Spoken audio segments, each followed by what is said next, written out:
So we are creating history. We are building the Tanishq of gemstones basically. क्या बिना ज्योतिषी सलाह के क्या मैं रत्न पहन सकते हैं कोई भी? शास्त्रों में कहा गया यत्त पिंडे तत्त ब्रह्मांड, यानी कि सूक्ष्म अवस्था में ही वही ब्रह्मांड विद्यमान है। दिल्ली में कम से कम करीब 50 से 60 इंस्पेक्टर ऐसे होंगे दिल्ली पुलिस में जिनके मैंने नाम और नंबर चेंज किए हैं। मांगलिक दोष को लेकर के और काल सर्प दोष को लेकर के काफ़ी लोग जो है भ्रमित हैं और एक डर की भावना भी होती है। जो अच्छा काम करेंगे उसका इम्पैक्ट 24 घंटे मिलेगा और जो हम बुरा कर्म करेंगे वो 7.5 दिन तक उसका असर रहेगा। शनि की 7.5 भी लोगों के लिए फायदेमंद साबित होती है। रत्न माँ पृथ्वी के गर्भ से उत्पन्न होता है और पृथ्वी के गर्भ से जो भी वस्तु उत्पन्न होती है उसके अंदर प्रोस्पेरिटी और ग्रोथ होती है। पद्मावत पिक्चर आई थी तो उन्होंने एक ऐड करवाया था बॉम्बे में, तो वो कितनी चली थी वो आप देखो। तो अब हम पैनल डिस्कशन के इस क्रम को आगे बढ़ाते हुए सभी मेहमानों को एक बार फिर मैं तहे दिल से स्वागत करती हूँ और शुरुआत करती हूँ, क्योंकि रो में सबसे पहले आप ही बैठे हैं पुनीत जी। तो सबसे पहले मेरा सवाल आपसे है जी। जेम लैब के से होने के नाते मेरा सबसे पहला सवाल ये है कि जब हम कोई भी रत्न खरीदने जाएं तो उसकी शुद्धता के लिए खरीदते वक्त हम किन बातों का ध्यान रखें, क्योंकि जिस तरह से फ्रॉड भी बढ़ रहा है हम असली और नकली का भेद नहीं समझ पा रहे। बिल्कुल एग्जैक्टली आपने बिल्कुल सही बात बोली। ये जो इंडस्ट्री है जेमस्टोन्स की, ये पिछले 100 सालों से मे बी इट्स हाईली ये पूरा ऑर्गेनाइज नहीं है। इसी को हम लोग ऑर्गेनाइज कर रहे हैं, इसी में हम लोग एक ब्रांड क्रिएट कर रहे हैं। जो मैं ऐसा बोलूँगा, अगर हम लोग तनिष्क बना रहे हैं, जेमस्टोन का तनिष्क बना रहे हैं। तनिष्क ने जो 25 साल पहले करा था सर्राफा मार्केट में, सुनारों वाली वो होती थी अपनी हर शहर में गलियाँ, वहाँ एक ब्रांडेड बढ़िया वो दिया, एग्जैक्टली सोना का वो करा, राइट। वो ही हम जेमस्टोन्स में कर रहे हैं। जेमस्टोन्स, रुद्राक्ष, सारी रेंज है हमारे पास total. So we are creating history, we are building the Tanishq of gemstones basically. हम लोग 25 साल से काम कर रहे हैं वैसे। अराउंड 5000 प्लस ज्वेलर्स को हम लोग कर रहे हैं सप्लाई। बट अब हमने B2C का अपना वो निकाला है मॉडल, और हमारे 7 शोरूम हो चुके हैं। 1 साल पहले ही निकाला है। We have open 7 showrooms pan India and 5 showrooms are in on the way. So we are creating around 100 showrooms pan India, जो अगले 1 से 2 साल में आपके सामने होंगे। बहुत बहुत बधाई आपको, जोरदार तालियां इसके लिए। और नीति शर्मा जी, अगला सवाल मेरा आपसे है, क्योंकि रत्नों से शुरुआत की थी तो इससे जुड़ा मेरी और मेरे ख्याल से बहुत से लोगों की उत्सुकता होगी, क्या बिना ज्योतिषी सलाह के क्या मैं रत्न पहन सकते हैं कोई भी? सर्वप्रथम तो मंचासीन मेरे साथ जो विद्वज्जन बैठे हुए हैं, मेरे सामने आचार्य सुभेश शर्मन जी बैठे हुए हैं। मेरे को जीवन में सबसे पहले मंच और माइक और माला देने वाले वो व्यक्ति हैं, और दूसरी तरफ ज्योतिष की फील्ड में मुझे मंच देने वाले सुभेश जी हैं। और प्रदीप जी का तहे दिल से मैं पूरे शुक्रिया अदा करती हूँ कि पहली बार इंडिया टीवी पे बिठाने वाले वो थे। वहाँ से मेरा राजनीतिक पॉलिटिकल जो मेरी विचारधारा है वो समक्ष आप सबके पास पहुँची। मैं आपके सवाल का ज़रूर जवाब दूंगी, लेकिन मैं आज एक सवाल लेकर आई हूँ और वो सवाल ज्योतिष से संबंधित नहीं है। ज्योतिष कहीं ना कहीं, ज्योतिष का मूल अर्थ ही है कि अगर ज्योतिष को अगर आप उसका संधि विच्छेदन करें, ज्योति प्लस ईश्वर, यानी कि ईश्वर की वो प्रकाश की ऊर्जा। क्योंकि अगर जीवन के सिद्धांत को समझें, हम चाहे ग्रहों को समझने का प्रयास कर रहे हैं, चाहे अंक ज्योतिष के माध्यम से, चाहे जेमोलॉजी के माध्यम से। मैं सबसे पहले तो मेरी जर्नी जेमोलॉजिस्ट के नाम से, मैं GIE से सर्टिफाइड जेमोलॉजिस्ट और डायमंड ग्रेजुएट हूँ, तो मेरी जर्नी वहीं से स्टार्ट हुई थी। लेकिन मूल रूप से हम कर क्या रहे हैं सभी लोग? हम ऊर्जाओं को संतुलित कर रहे हैं, ऊर्जाओं की इंटेंसिटी और फ्रीक्वेंसी को पहचानने का प्रयास कर रहे हैं। वो चाहे सूर्य के माध्यम से, जो इस पूरे ब्रह्मांड का केंद्र बिंदु है। शास्त्रों में कहा गया यत्त पिंडे तत्त ब्रह्मांड, यानी कि सूक्ष्म अवस्था में ही वही ब्रह्मांड विद्यमान है।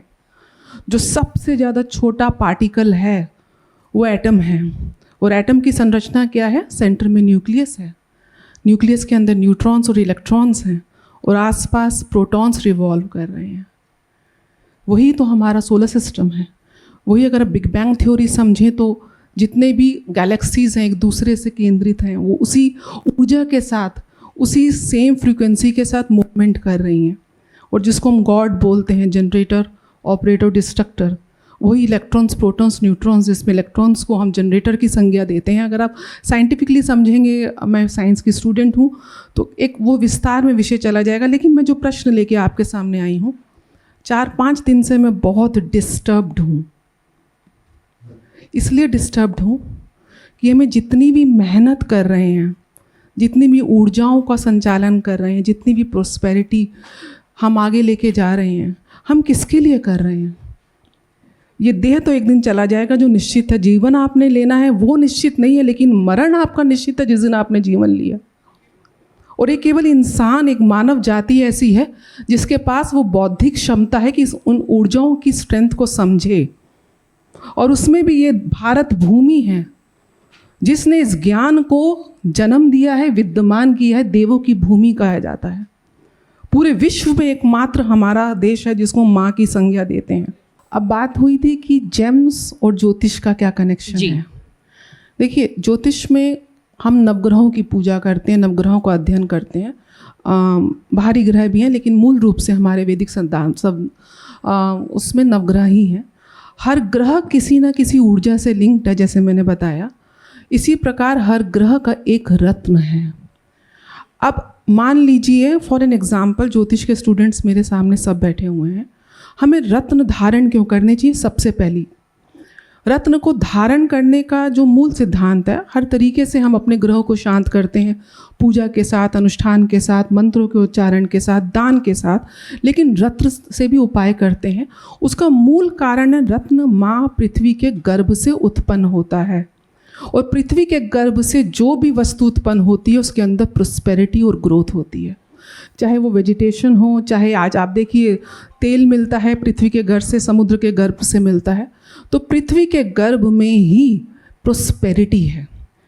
तो हर रत्न जो है वो किसी न किसी ग्रह को डिनोट करता है। लेकिन आपको हर रत्न नहीं पहनना है।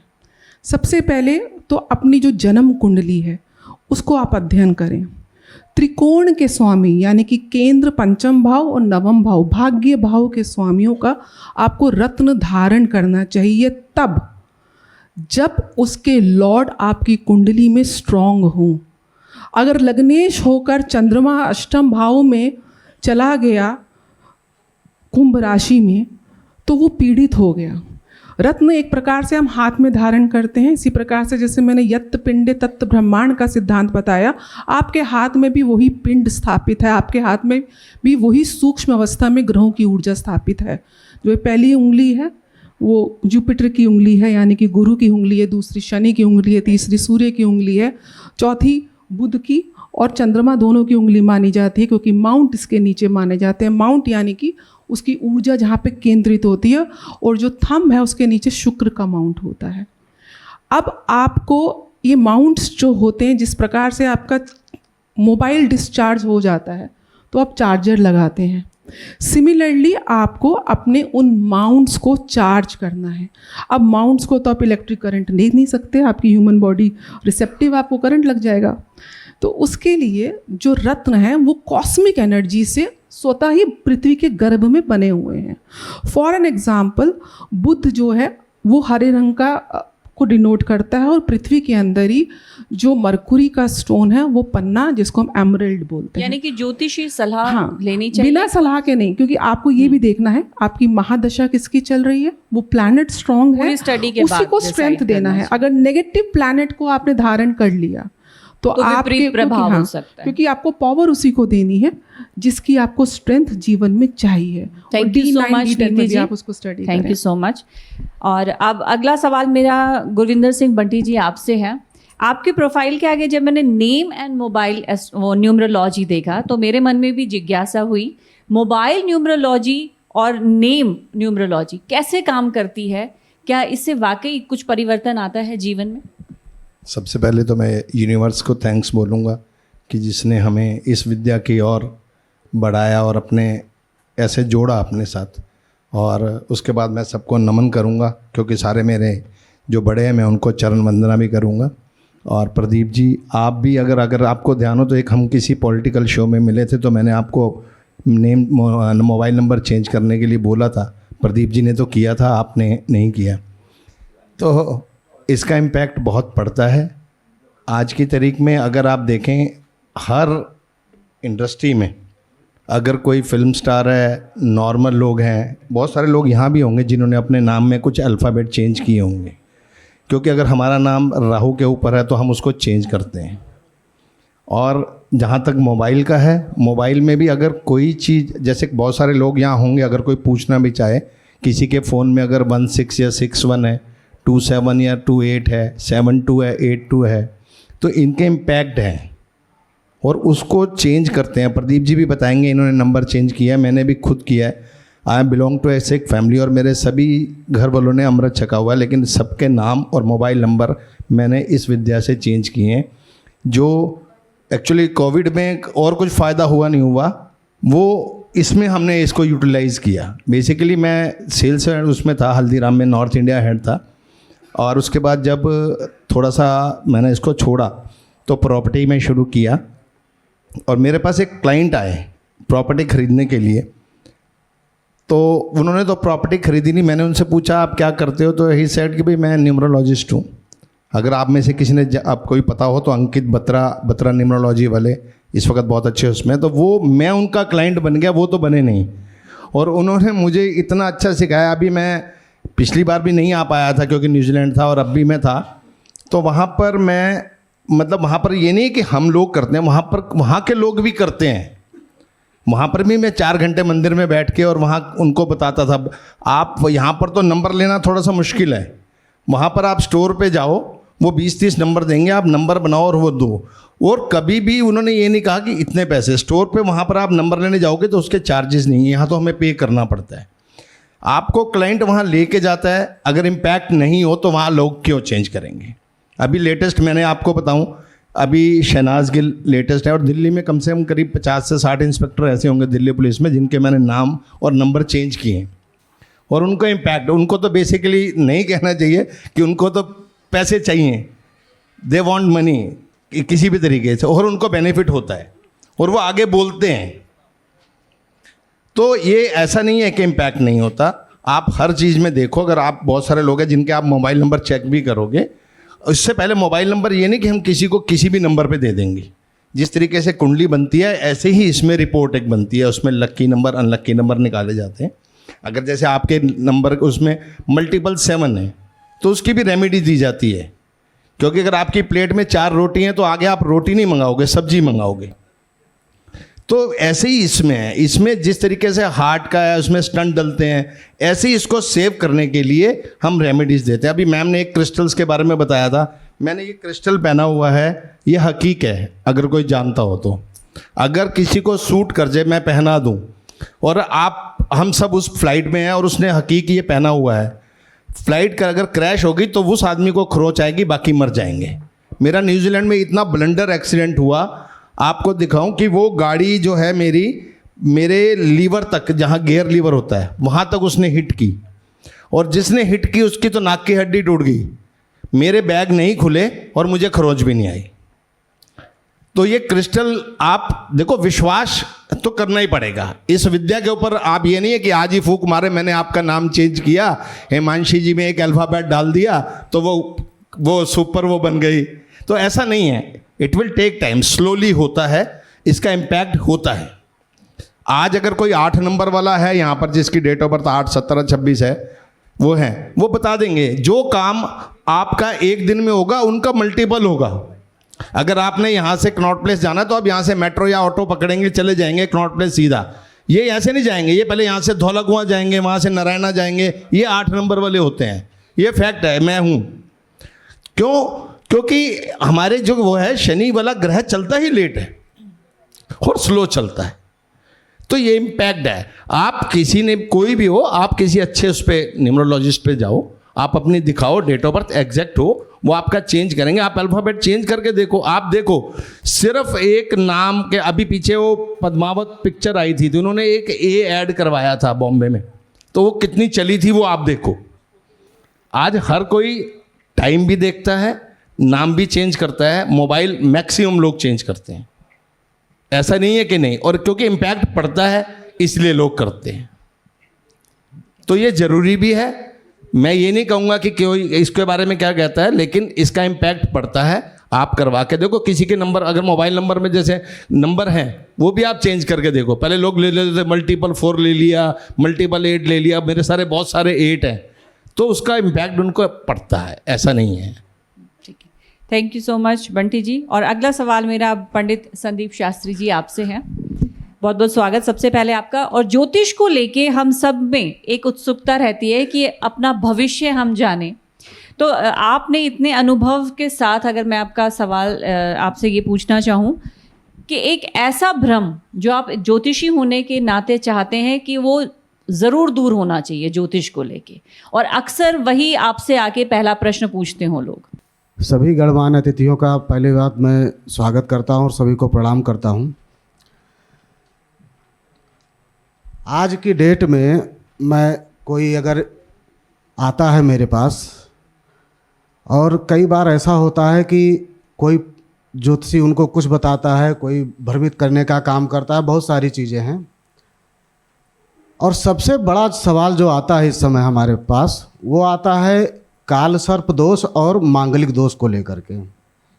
अभी थोड़े दिन पहले हमारे पास एक वृद्ध पुरुष आए, तो उन्होंने कहा कि हमें बिटिया की शादी करनी है, विवाह करना है, और एक हमारे बहुत पुराने पंडित जी हैं, घरेलू पंडित जी हैं, और उन्होंने बताया है कि आपकी बिटिया मांगलिक है, तो कैसे किया जाए, मांगलिक लड़के से विवाह करना पड़ेगा या इसका कोई निवारण है वो करना पड़ेगा। आप एक बार, मैं सेकंड ओपिनियन आपसे लेना चाहता हूं, तो कृपा करके आप इसमें थोड़ा मार्गदर्शन हमारा करें। मैंने उनकी डेट ऑफ बर्थ वगैरह ली और कुंडली लगाई, और कुंडली लगाते ही मैं आश्चर्यचकित हो गया कि किसी पंडित जी ने उनको जो है बताया था मांगलिक दोष है, जबकि उनकी कुंडली में मांगलिक दोष मतलब खंडित हो रहा था। जैसा कि अभी पहले चर्चा हो रही थी कि मांगलिक दोष को लेकर के और काल सर्प दोष को लेकर के काफ़ी लोग जो है भ्रमित हैं, और एक डर की भावना भी होती है कि मैं शादी करूंगा, अगर नॉन मांगलिक से कर लिया तो कहीं विवाह मेरा टूट ना जाए या और कोई प्रॉब्लम ना आ जाए। तो इस संबंध में उन्होंने पूछा कि पंडित जी, आप, हमें तो बताया गया है कि हम बिटिया मांगलिक है और आप बता रहे हैं कि ये नॉन मांगलिक है। तो जैसा कि मैं बता दूं, इसमें बहुत सारे ऐसे सूत्र हैं जो पराशर जी ने लिखा हुआ है। मंगल की स्थिति, जैसा अभी कोई इसके पहले बता रहा था, मंगल कभी भी जब किसी पाप घर में जाता है या 6ठे 8वें में 12वें में जाता है, तो कहीं ना कहीं उसकी पावर जो है, मांगलिक दोष की पावर कम हो जाती है। और इसी के उल्टा एक बात और है, उनकी कुंडली में क्या था, लगन में मंगल बैठा था, और मंगल के साथ जब भी कोई पाप ग्रह बैठ जाता है तो वो पूरी तरीके से मांगलिक दोष खंडित हो जाता है। मैंने कहा इसमें कोई मांगलिक दोष नहीं, आप जा कर के आप बिल्कुल नॉन मांगलिक लड़के से आप इसका विवाह कर सकते हैं। फिर वो अपने घर पर गए, उन्होंने बोला कि एक बार आप पंडित जी से बात कर लीजिए। मैंने उनसे बात किया, उनको बताया, तो उन्होंने कहा बस मेरे दिमाग में ये बात आई नहीं थी। मैंने कहा यही छोटी छोटी बातें, अगर आपके पास कोई विश्वास करके आ रहा है और कोई आपको अपना गुरु मान करके, अपना जो है अग्रज मान करके आपके पास कोई सलाह लेकर आ रहा है, तो कृपा करके उनको आप सही मार्गदर्शन दें, सही रास्ता बताएं, और भ्रमित काम करने का काम बिल्कुल ना करें। तो आज की डेट में राहु केतु का नाम जैसे आप किसी के सामने ले लेंगे, ये प्रश्न मेरा आने वाला था, लोग कि तुरंत राहु जो है, और शनि जी, लोग तुरंत जो है भयभीत हो जाते हैं कि राहु की दशा आ गई तो इसका मतलब मेरा जो है अब सब कुछ गड़बड़ ही चलेगा। शनि की दशा आ गई या शनि की 7.5 चल गई तो मेरा बहुत शनि की 7.5 भी लोगों के लिए फायदेमंद साबित होती है। बस गणना का विषय है, लोगों को भ्रमित करने का काम ना किया जाए। तो ये जो विधा है, ज्योतिष जो एक ऐसा साइंस है, विज्ञान है, इससे हम अपना तो कल्याण कर ही सकते हैं, साथ में हमसे जो जुड़ते हैं लोग उनको भी हम सही मार्गदर्शन दे करके उनके जीवन में प्रकाश लाने का काम कर सकते हैं। बस भ्रमित करने का काम जो आजकल की डेट में लोग अधिकतर लोग कर रहे हैं वो ना किया जाए। बस ये भ्रम दूर हो रहा है। बंटी जी, एक सवाल और है कि क्या कोई ऐसा अंक है जिसे लोग तो अशुभ समझते हैं लेकिन ऐसा है नहीं, वो शुभ फल भी देता है? देखिए, मैं आपको बताऊं, अभी मैं भी इस सवाल के पहले आपको मैं इस जवाब से पहले बताऊंगा। मेरे ख्याल बहुत सारे यहाँ, क्योंकि सभी मेरे प्रियजन हैं, बड़े हैं, आदरणीय हैं, आपके लिए बता रहा हूँ या जिनको नहीं पता होगा, एक्चुअली हम लोगों को पता है, कम लोगों को, कि साढ़े साती होती ही क्या है। साढ़े साती बेसिकली क्या है, कोई आपका उसमें, जैसे पंडित जी ने बताया, कुछ आपको ख़राब नहीं करेगी। वो ख़राब कब करेगी? जब आप किसी का बुरा करेंगे। साढ़े साती में क्या है कि अगर आज आपने किसी को पानी पिला दिया, किसी को आपने सेवा कर दिया, किसी का आपने अच्छा काम कर दिया, उसका इम्पैक्ट 24 घंटे रहता है। अगर आपने अच्छे से बात की, वो 24 घंटे रहता है। और अभी जैसे मैम ने बताया कि कोई गाली दे रहा था, कोई क्या कर रहा था, मैंने किसी को मार दिया, उसका इम्पैक्ट 7.5 दिन रहता है। दिस इज़ कॉल्ड साढ़े साती। हम जो अच्छा काम करेंगे उसका इम्पैक्ट 24 घंटे मिलेगा, और जो हम बुरा कर्म करेंगे वो 7.5 दिन तक उसका असर रहेगा। दूसरी बात, न्यूमरोलॉजिस्ट जो हैं वो सबको पॉजिटिविटी देते हैं। आप किसी भी न्यूमरोलॉजिस्ट के पास जाओगे, वो आपको ये नहीं कहेगा कि आप बोलो जी कि मेरे पास पैसे नहीं हैं। वो आपको कहेगा नहीं, आपने ऐसे नहीं बोलना। आपने बोलना है जी पैसे हैं, मैंने इन्वेस्ट कर रखे हैं, मेरे पास बहुत कुछ है, आई एम हैप्पी। आप किसी जाए, जैसे किसी, आप लोग तो रिपोर्टर जाते हैं फॉरेन कंट्रीज़ में, तो वहाँ लोग क्या करते हैं, जैसे कोई बीमार होता है तो पूछो कैसे, वो कहते हैं I am quite well thank you. यहाँ पूछेंगे यार मुझे ना बुखार है। तो हमारे अपने, सबसे पहले हमें अपनी सोच बदलनी है, हमें इसको पॉजिटिविटी में लाना है। और जहाँ तक सवाल है कि कौन सा नंबर खराब है, कोई भी नहीं है। 4 नंबर अगर जैसे राहु का है तो वो उसके पास कुछ अच्छाई भी है, वो ऑर्गेनाइज्ड है, वो बहुत चीज़ें साफ सुथरी रखता है, ठीक है, जिद्दी है। अगर 1 नंबर वाला अगर वो राजा है तो वो भी तो जिद्दी है ना, वो भी तो अकड़ू है, खड़ा है, 1 नंबर ऐसे खड़ा है।